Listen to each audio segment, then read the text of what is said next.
प्रिय दर्शकगण, सादर नमस्ते। आज हम जीवनी चालीसा के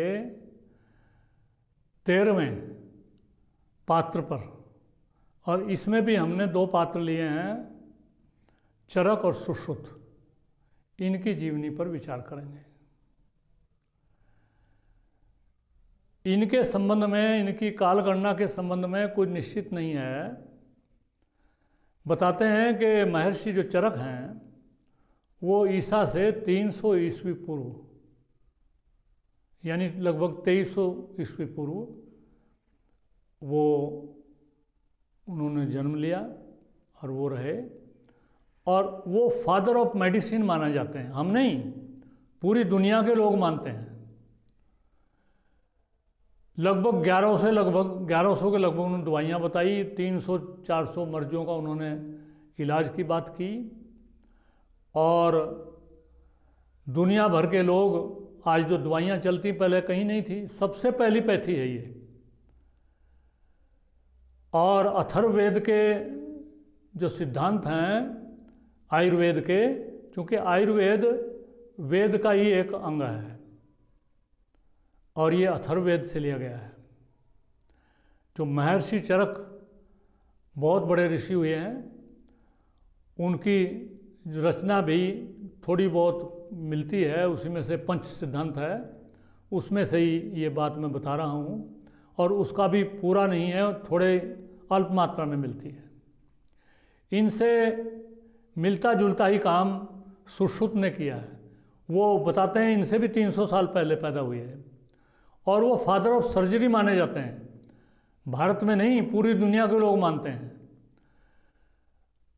फादर ऑफ सर्जरी। उन्होंने चाकू, सुई और इस प्रकार के इतने यंत्र थे उनके पास सर्जरी के, कि वो मस्तिष्क तक का भी ऑपरेशन करते थे। और एक बार उनके बारे में कोई कथानक है कि किसी की नाक कट गई तो उन्होंने उसका गाल की खाल उतार करके उस पर चिपका दी, लेप कर दिया, और वो ठीक हो गए।